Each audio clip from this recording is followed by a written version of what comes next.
Shunda men domlamga endi meni tinch qo'ying, erim bilib qolsa sizga ham menga ham yomon bo'ladi dedim yolvorib.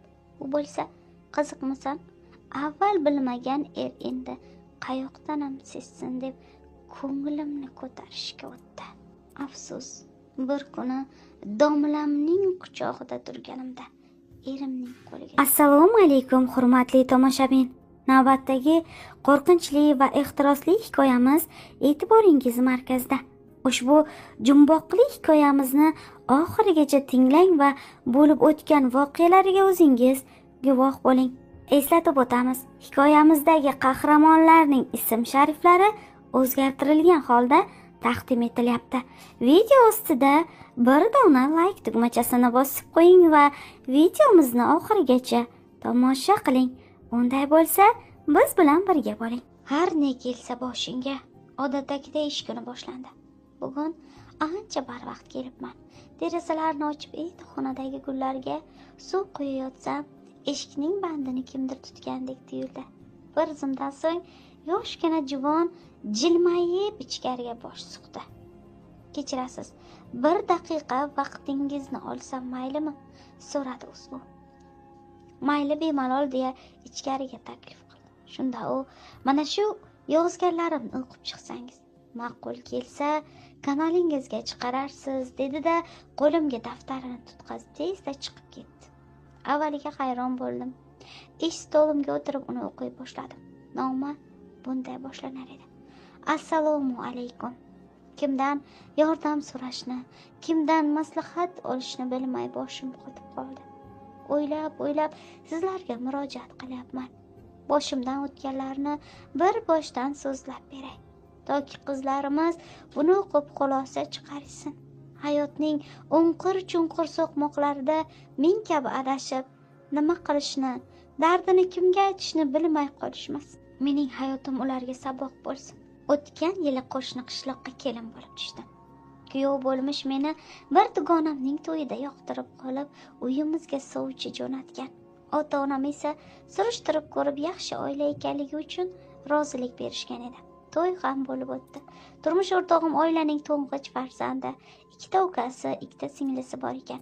Qaynonam esa ularga o'gay bo'lib, bolalar yoshligida onalari bu dunyodan o'tib ketganligi uchun qaynotam unga uylangan ekan. U befarzand bo'lgani uchunmi, bu bolalarni o'zgacha mehr bilan o'z bolasidek ko'rib tarbiyalagan. Hatto uyning to'riga ularning onalarining suratini osib qo'ygan edi. Buni men ham shundan bilib oldim. Uyda tartib qat'iy edi. Oila a'zolari o'qishga, ishga vaqtida borib, vaqtida kelishi qaynonam tomonidan qattiq nazorat qilinar edi. Bolalar ozgina kechikib qolsa, u xavotir ola boshlar, hatto ko'cha boshiga chiqib kutib turardi. Men ham bir kuni ishdan ancha kech keldim. Qaynonam rosa xavotir olgan ekan. U meni ko'rib xavotirlanib so'radi: "Ha qizim, tinchlikmi? Domlamiz og'rib qolib, shahardagi kasalxonada ekan. Shuni ko'rib kelyapmiz. Kimlar bilan bordingiz?" "Lola opa, men yana erkaklardan 3 kishi sanab berdim men." Bu javobni eshitgan qaynonamning qattiq jahli chiqdi. "Sizning borishingiz shart emasdi. Kelinning vazifasi uyga vaqtida kelib, eri kelgunicha ovqatini pishirish." U tars-turs qadam bosgancha uyga kirib ketdi. Ovqatni o'zim qilmaganim uchun zo'r yedim. Erim qurilish tashkilotlaridan birida ishlar, haftada bir kun uyda bo'lar edi. Yana bir kuni oshxonada domlam bilan birga ovqatlanayotgan edik. Domlam qiziq narsalarni gapirardi. Men kulaveribman, yon atrofimga qarab ham qo'ymabman. Bir mahal qarasam, sal narida qaynonam bizga o'q qorayib qarab turardi. Men qilib qo'ygan ishimdan xijolat bo'lib, har xil o'ylar girdobida yurib, kunni zo'rg'a kech qildim. Kechqurun ovqatni yeb bo'lishgach, turmush o'rtog'im ko'chaga otlandi. Qaynotam esa televizor ko'rgani ichkari uyga kirib ketdi. Qaynonam bir o'zi gaplashib olmoqchi bo'lgan shekilli, "O'tiring, idishlarni keyin yig'ishtirarsiz" dedi. Men indamay yoniga kelib o'tirdim. "Qizim, ishxonangizdagi ayollar ishlamaydimi?" so'radi u. Bunday savolni kutmaganim uchun avval ajablandim, keyin javob berdim. "Bor ayajon, nega so'rayapsiz? Hali oshxonada erkak kishi bilan ovqatlanayotgandingiz. Shunga so'rayapman-da." "Ha, umi, bo'lim boshlig'imiz birga ovqatlanaylik degan edi." yo'q deya olmadim deb qaynonamga yolg'on gapirdim. Qizim, bugungi qilgan ishingiz bizning urf-odatlarimizga to'g'ri kelmaydi. Boshida eri bor ayol bunday yurmaydi. Men-ku tushundim, ammo Ahmadjon ko'rib qolganda nima bo'lar edi? O'ylab ish qiling. Nasihatomuz ohangda dedi qaynonam. Xo'p bo'ladi ayajon dedim, oson qutulganimga xursand bo'lib. Men uni erimga aytib bersa kerak, keyin rosa janjal bo'ladi deb o'ylovdim. Endi mening aytganimni qilasiz. Uyda ishlamay o'tirasiz. Uy yumushlari ham yetarli. Qaynonamning bu gapidan menga munosabat o'zgarganini sezdim. Unga nima deyishni bilmay qoldim. Erimga aytay desam ayb o'zimda. Oradan bir hafta vaqt o'tdi. Ishga bormaganimga xavotir olib oyim keldi. U nimaga ishga bormay qo'yganligimni so'ragan edi, yig'lab yubordim. Hammasini oqqizmay tomizmay aytib berdim. Meni uyga olib keting dedim bo'yniga osilgancha. Bundan oyimning qattiq jahli chiqib ketdi. Qaynonam kirganda o'gay baribir o'gayligini bildirar ekanda, nima qilasiz tirnoq ostidan kir qidirib. Kuyovimning o'z onasi bo'lganda bunday qilmagan bo'lardi. Har safar qayerdagi yo'q bahonalarni o'ylab topaverasiz. Uyladingiz, joyladingiz, endi nima qilasiz yoshlarning ishlariga aralashib deb oyim uni zaharxanda gaplar bilan uzib oldi. O'gay, bu so'z qaynonamning yuragiga qattiq sanchildi shekilli, rangi do'kkaday oqarib ketdi. Hayratdan ko'zlari katta-katta ochilib dong qotib qoldi. Shu payt ko'chadan turmush o'rtog'im kelib qoldi. Nima gap so'radi u? Tinchlikmi o'zi? Oyim shunda, qarang o'g'lim, avval boshlig'ingni ko'rgani boribsan debdi, keyin esa boshlig'ing bilan birga ovqatlanma debdi. Ha bunisiga ham mayli desam, endi umuman ishga bormaysan deb qizimga shart qo'yibdi. Qizim bechora kelsam yillab, yig'lab uyga olib keting deyapti, dedi. O'g'li jahl bilan oyisiga o'girildi va ovozini ko'tarib dedi. Aya, siz mening ishlarimga aralashmang. Bu mening xotinim. Men javob beraman. Bugundan boshlab o'z ishingizni biling. Qaynonamga qudasining gapi bir bo'ldi-yu, o'g'lining gapi bir bo'ldi. Yig'lagancha uyiga kirib ketdi. Biz esa oyimni tinchlantirib uyga jo'natdik. Shu kundan boshlab kuyovimning onasiga muomalasi butunlay o'zgardi. Gaplashmay qo'ydi. Qaynotam oraga tushsa ham munosabatini o'zgartirmadi. Biz endi oila a'zolarimizdan alohida ovqatlanar edik. Qisqasi, o'zimiz xon, ko'lankamiz maydon. Ertasidan men ishga qaytdim. Ishga erta ketib kech qaytar edim. Aslida gap boshqa yoqda edi. Bu voqealarning sababchisi gunohkori ham o'zim edim.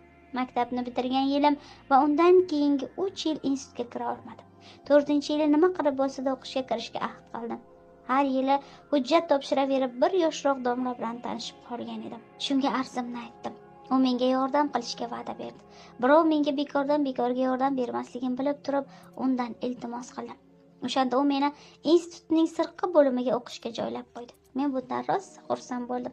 Axir necha yillik orzularim ushaldi. O'qish boshlandi. Har kuni darslar tugagandan so'ng domlam meni uyga kuzatib qo'yar, ba'zida kinoga ham birga borardik. Uning qishloqda oilasi bitta farzandi borligini eshitgan edim. Men unga bunga parvo qilib o'tirmadim, chunki u menga ham yoqar edi. Shunday kunlarning birida uyga kelsam mehmonlar bor ekan. Meni unashtirishdi. Meni yoqtirgani borligini aytmoqchi bo'lib og'iz juftladim-u, lekin uning oilasi borligi bois menga uylana olmasligini bilganim uchun bu haqda churq eta olmadim. To'y ham o'tdi. Umr yo'ldoshim esli hushli yigit ekan. Men hammasini unutishga qaror qildim, ammo yana o'qish boshlandi-yu, qarorim buzildi. Domla tez-tez yonimga kelib hol ahvol so'rar, uchrashishga taklif qilardi. Shunda men unga endi meni tinch qo'ying, erim bilib qolsa sizga ham menga ham yomon bo'ladi dedim yolvorib. U bo'lsa, qiziqmisan? Avval bilmagan er endi qayoqdan ham sezsin deb ko'nglimni xotirjam qildi. Har qancha erimga sodiq bo'lishga harakat qilsam ham domla menga qarzdorligimni eslatib qo'yar, men ilojsiz uning qo'yniga kirardim. Va nihoyat o'qish tugab ishga qaytdim. Hayotim o'z iziga tushganday bo'ldi go'yo. Oradan 3-4 oy o'tdi. Bir kun ishda o'tirsam, kimdir telefonga chaqirayotganligini aytishdi. Go'shakni olsam haligi domla. U meni tug'ilgan kunim bilan tabriklab, tezda yetib borishimni tayinladi. Kelishilgan joyga yetib bordim. Domla menga surprizi borligini aytib, zargarlik do'koniga boshladi. U yerga kirganimizda bir-biridan chiroyli zirak va uzuklarni ko'rib lol bo'lib qoldim. Xohlaganingni tanla dedi u. Men avvaliga rad qildim, ammo domla qistayvergandan keyin kichkina lekin chiroyli bir uzukni tanladim. Domla sotuvchi bilan tortishib o'tirmay narxini shartta to'ladi qo'ydi. Uzukni endi qo'limga taqib ko'rayotgan edim. Qulog'im ostida tushgan shapaloqning zarbidan ancha nariga uchib tushdim. Ne ko'z bilan qarayki, erim iflos. Ayam, do'stlarim aytganda ishonmagan edim. Sening gapingga kirib, ayamning dilini og'ritdim. Rasvo xotin ekansan. Bugundan boshlab menga xotin emassan. Nima yetmayapti senga, pulmi? Mana pul. U betimga anchagina pulni irg'itdi-da, yugurgancha chiqib ketdi. Sharmanda bo'ldim. Domlam ham mulzam bir ahvolda turib qoldi. Uyga qanday yetib olganimni bilmayman. Borganda u baqirib-chaqirib ko'rpa to'shaklarni jamiki ko'ch bo'ronim tashqariga irg'itayotgan edi. Keyin bilsam, erim ham mening tug'ilgan kunimga uzuk sovg'a qilmoqchi bo'lib o'sha do'konga kirgan ekan. Uyimizga qaytib keldim. Ota-onam, qo'ni-qo'shnilarning yuziga qaray olmay qoldim. Hamma meni qo'lini bigiz qilib ko'rsatayotganday, ortimdan masxara qilib gapirayotganday edi. Uydan chiqmay qo'ydim. Oilam ko'zimga qorong'u bo'ldi. Har ne kelsa boshingga birov damas o'zingdan ko'r deb to'g'ri aytishgan ekan. Bir kuni shunday jazo olishim tayin edi. Shunday yaxshi erimni aldadim. Yuziga oyoq bosdim. O'zimning hayotimni abgor qilganim yetmaganday, uni ham baxtiqaro qildim. Men homilador ekanman.